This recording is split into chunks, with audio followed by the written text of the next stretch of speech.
नमस्कार, आप देख रहे हैं दस्तक। आपके साथ मैं हूं अंजना ओम कश्यप। रविवार को प्रधानमंत्री नरेंद्र मोदी कैबिनेट का विस्तार करेंगे। संभावित मंत्रियों को फोन जाने लगे हैं। उधर गोवा में मुख्यमंत्री मनोहर पर्रिकर के उत्तराधिकारी को लेकर तलवारें पहले से खिंच गई हैं। तलवारें उत्तर प्रदेश में प्रधानमंत्री नरेंद्र मोदी और सीएम अखिलेश यादव के बीच भी खिंची। इन सभी खबरों पर हम आज करेंगे बात। साथ ही आपको बताएंगे कि आम आदमी पार्टी की वेबसाइट पर प्रधानमंत्री मोदी की तारीफ और उनकी तस्वीर। लेकिन शुरुआत कैबिनेट विस्तार की खबरों से। इन्हें फोन आया। गिरिराज सिंह नवादा बिहार से सांसद है और इन्हें फोन आया है 9 नवंबर को आप सभी दिल्ली में रहें, यह कहा गया है। रामकृपाल यादव को भी फोन आया है। सुबह 10 बजे प्रधानमंत्री निवास के लिए न्योता है, यानी ढोकला और चाय के साथ स्वागत होगा। रामकृपाल यादव पटना से सांसद हैं। इधर हंसराज अहिर चंद्रपुर महाराष्ट्र, विजय सांपला होशियारपुर से सांसद, सांवरलाल जाटस जो कि अजमेर से संभावित हैं, मनोहर पर्रिकर नाम आप सुन ही रहे हैं, ओम बिरला, संतोष अहलावत, वाइस चौधरी, वीरेंद्र चौधरी कांग्रेस से हाल ही में आए हैं। मुख्तार अब्बास नकवी का नाम भी इस बार संभावितों की लिस्ट में है। अजय टमटा, रमेश बैस, ये तमाम लोग। गिरिराज सिंह वो चेहरा, रामकृपाल यादव, सभी के चेहरे आप देख रहे हैं। ये वो लोग हैं जो शामिल किए जा सकते हैं सरकार में इस विस्तार के बाद।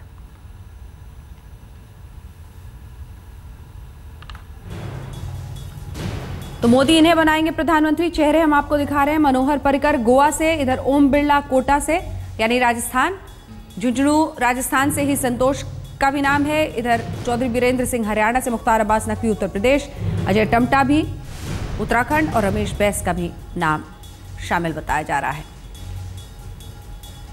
तो दो नाम, एक टीडीपी कोटे से भी एक नाम है। तारीख 9 नवंबर यानी रविवार, वक्त दोपहर 1 बजे और जगह जाहिर तौर पर राष्ट्रपति भवन।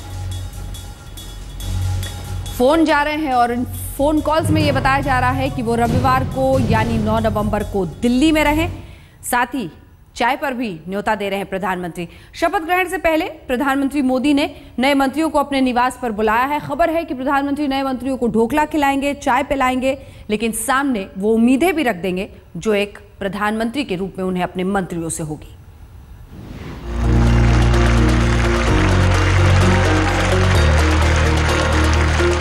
प्रधानमंत्री बनने के ठीक 5 महीने 13 दिन बाद नरेंद्र मोदी करने जा रहे हैं पहला कैबिनेट विस्तार। कैसा होगा मोदी का मंत्रिमंडल विस्तार? किसका होगा प्रमोशन? कौन होंगे नए चेहरे? दिल्ली के सियासी गलियारे में तमाम तरह की अटकलें गर्म हैं। हर खबर पर आज तक की बारीक नजर है। भरोसेमंद सूत्रों से आज तक को जानकारी मिली है कि कैबिनेट विस्तार से पहले पीएम मोदी अपने नए मंत्रियों को चाय पर बुलाएंगे। रविवार को शपथ ग्रहण से ठीक पहले नए मंत्री प्रधानमंत्री के निवास 7 रेस कोर्स पर पहुंचेंगे। खबर है कि पीएम उन्हें ढोकले के साथ चाय पिलाएंगे। ये ठीक उसी तरह है जैसे पीएम बनने से पहले मोदी ने 26 मई को दिल्ली के गुजरात भवन में सभी मंत्रियों को बुलाकर चाय की दावत दी थी। ये तस्वीरें उसी दिन की हैं। नरेंद्र मोदी एक बार फिर शपथ ग्रहण के ठीक पहले अपने नए मंत्रियों से प्रधानमंत्री निवास पर मुलाकात करेंगे। मोदी ने बहुत सोच समझकर और जांच परख कर इन नए लोगों को चुना है।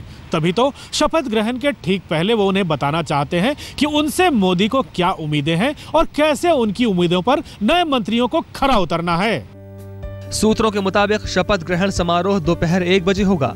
इससे ठीक पहले सुबह 11:30 बजे से 12:30 बजे तक विज्ञान भवन में मोदी एक कार्यक्रम में शिरकत करेंगे और फिर 7 रेस कोर्स लौट आएंगे। रविवार को जब 7 रेस कोर्स पर नए मंत्री चाय पर पीएम मोदी से मिलेंगे तो सहज ही अंदाजा लगाया जा सकता है कि उनके बीच बातें नई जिम्मेदारियों पर होंगी। कहा जाता है कि जब सेनापति का प्यार और सम्मान मिले तो फौज बड़ी से बड़ी जंग फतेह कर लेती है। पीएम मोदी का यह अंदाज यही दिखाने के लिए है कि अपनी टीम के प्रति उनके मन में कितनी कद्र है। अमिताभ सिन्हा, दिल्ली, आज तक। तो सरकार का विस्तार हम आपको दिखा रहे हैं। यहां पर लगातार दिखाते हैं वो चेहरे जो शामिल किए जा सकते हैं। गिरिराज सिंह सांसद नवादा बिहार, ऐसे ही तमाम चेहरे हम आपको दिखा रहे हैं। इस बीच सीधे लिए चलते हैं। हिमांशु मिश्रा हमारे सहयोगी हमारे साथ इसी खबर पर जुड़ रहे हैं। हिमांशु, साफ दिख रहा है सुपर संडे ये होने वाला है इन तमाम चेहरों के लिए जो शामिल किए जाएंगे। फोन भी आ रहा है प्रधानमंत्री से और बिहार पर खास नजर दिख रही है आने वाले चुनाव के मद्देनजर।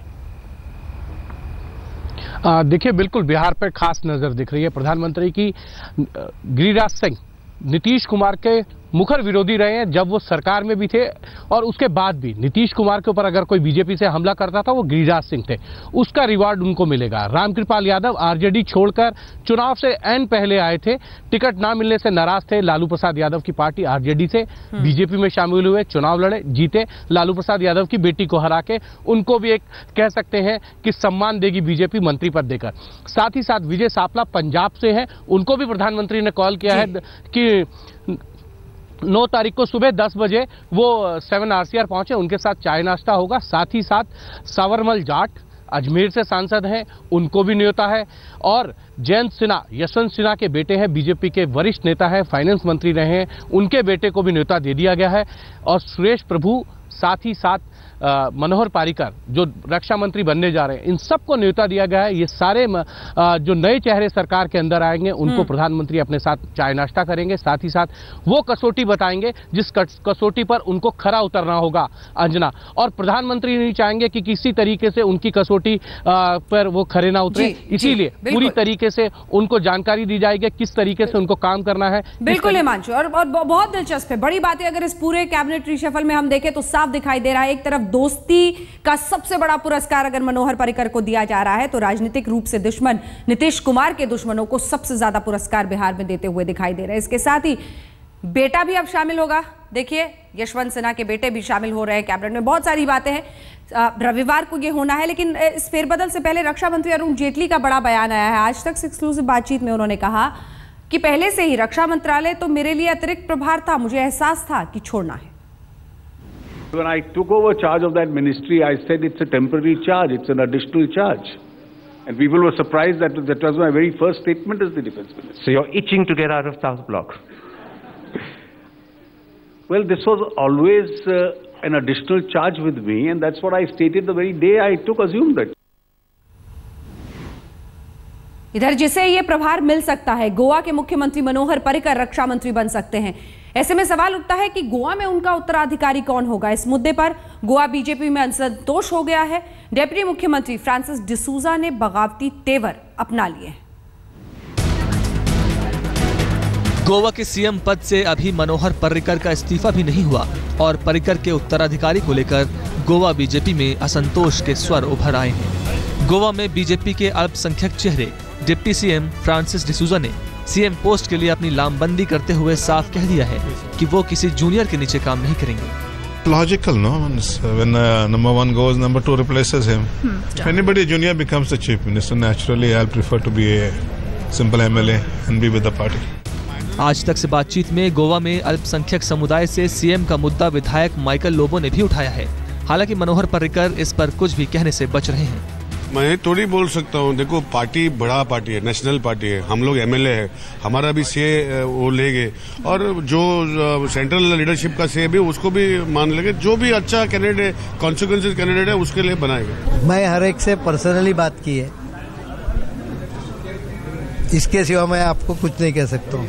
वो कौन क्या कर रहा है वो आपको कह रहा है, तो आप जैसे आपको कहा है वैसे चलाओ।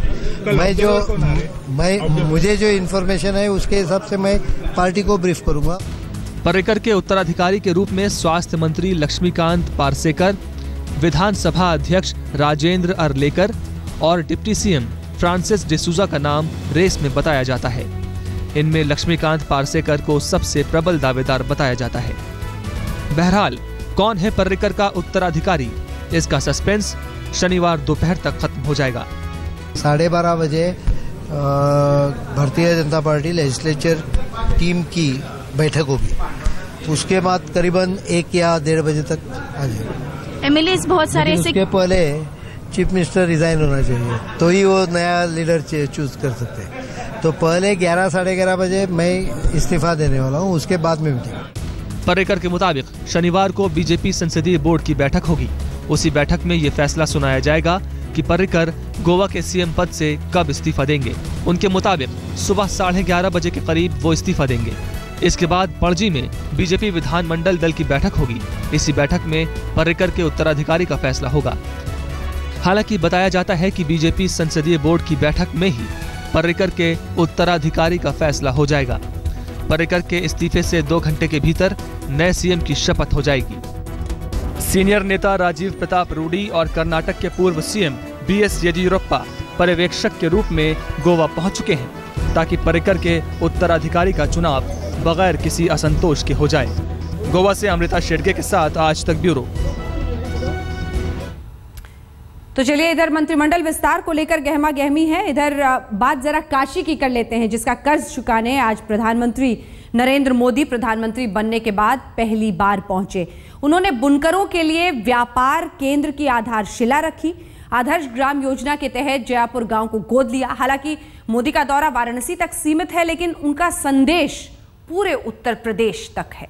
प्रधानमंत्री नरेंद्र मोदी आए तो थे अपने संसदीय क्षेत्र वाराणसी के दौरे पर, लेकिन काशी की धरती से उनकी नजर पूरे उत्तर प्रदेश पर थी। शुक्रवार शाम जब वो डीजल लोकोमोटिव वर्क्स कैंपस में बूथ स्तर के बीजेपी कार्यकर्ताओं से मिले तो उन्होंने अपना एजेंडा सामने रख दिया। आज हिंदुस्तान की राजनीति में स्थिरता आने का एक कारण है तो उसका बहुत एक श्रेय उत्तर प्रदेश की जनता को जाता है।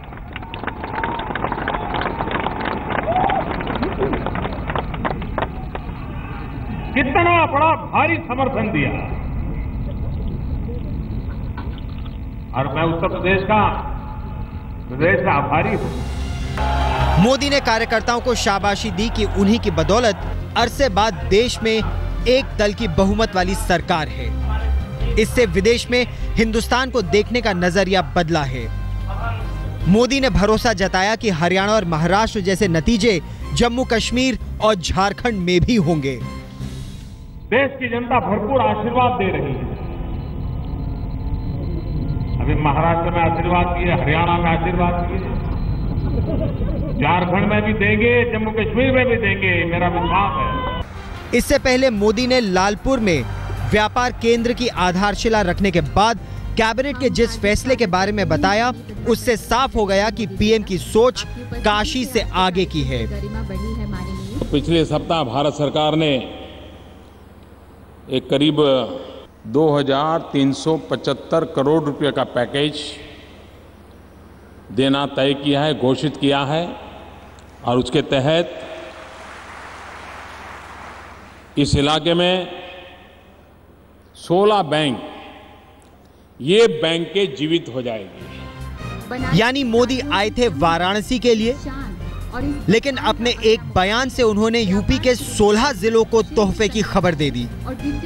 ध्यान देने वाली बात यह है कि मोदी के खजाने से निकला ये राहत पैकेज जम्मू कश्मीर के बाढ़ राहत और हुदूद तूफान को मिली 1000 करोड़ रुपए की राहत पैकेज से भी बड़ी है।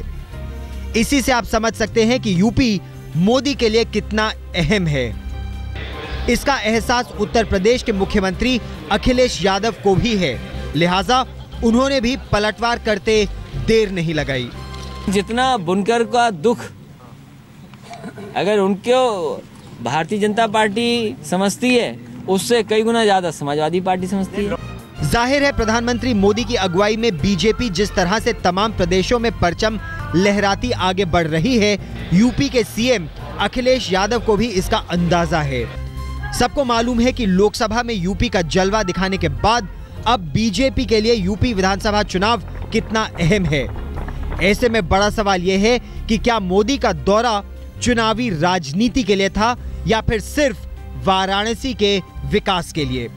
रीमा पराशर और रोहित सिंह के साथ अनूप श्रीवास्तव, वाराणसी, आज तक। तो क्या काशी से रास्ता निकलेगा लखनऊ का विधानसभा चुनाव का? सरकार की घेराबंदी के लिए कांग्रेस भी अब कमर कसती दिख रही है। कांग्रेस ने मोदी सरकार के मंत्रियों पर नजर रखने के लिए शैडो कैबिनेट स्टाइल में 7 कमेटियां बनाई हैं।